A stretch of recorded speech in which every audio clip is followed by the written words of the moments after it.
গ্ৰীষ্মকালীন কৰ্মশালাৰ সামৰণি অনুষ্ঠানৰ উপলক্ষে পতা সভাৰ সঞ্চালক মহোদয় লগতে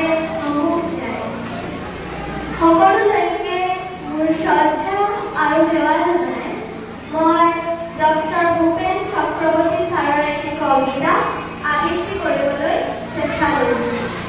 কবিতাৰ শিৰোনাম অবিনষ্ট এই চুলি যুৱকৰ কিয়। অবিনষ্ট এই চুলি যুৱকৰ কিয়, অবিনষ্ট এই চুলি যুৱকৰ কিয়, অবিনষ্ট এই চুলি যুৱকৰ কিয়।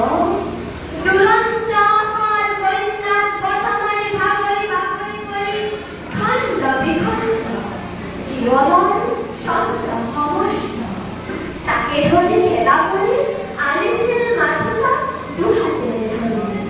কিন্তু ধুমুহাৰ হুংকাৰ তাৰ হুংকাৰ তাৰ হুংকাৰ মুনি মুনি বাৰে বাৰে প্ৰচণ্ড হতাশাত ভাঙি পৰে, প্ৰচণ্ড হতাশাৰ চিৎকাৰ। স্বপ্ন ভংগৰ হাহাকাৰ, স্বপ্ন ভংগৰ হাহাকাৰ। তাৰ বাবে মৃত্যু কিসে, তাৰ বাবে মৃত্যু কিসে। পিতৃ মাতৃ তাৰ হতাশা ভাঙি পৰে।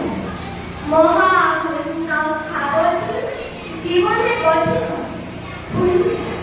মহাশূন্য আভূতি জীৱনৰ স্বপ্ন এক পানীয় দৰে পৰিণত। জীৱন শূন্য নগণ্য এক বিৰাট দৈন্য তাবকাচ্ছন্ন শিলৰ দৰে চিন্তিত। এনে কাৰুণ্য জীৱন আজি কাৰ ভাবিছিল, এনে কাৰুণ্য জীৱন আজি কাৰ ভাবিছিল।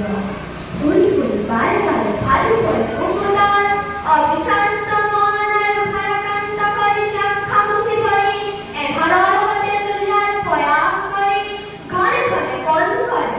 পৰৱৰ্তী নহয় কোনো শান্তি নহয়, কোনো শান্তি নহয়, কোনো ভ্ৰান্তি নহয়, কোনো শান্তি নহয়, কোনো ভয় নহয়, কোনো ভীতি নহয়, কোনো ত্ৰুটি নহয়। সবাদুৰন্তৰে তাৰ পহৰক আজি মূৰত তুলি যেন তুলি লৈ যাব এই দুৰন্ত এৰি যেন জুই যেন মূৰত তুলি যেন হৱা জীৱন ধেমালি। এই ধেমালিৰ পাৰে জানো আন কিবা শ্ৰেয়। অবিনষ্ট এই চুলি যুৱকৰ কিয়, অবিনষ্ট এই চুলি যুৱকৰ কিয়, অবিনষ্ট এই চুলি যুৱকৰ কিয়।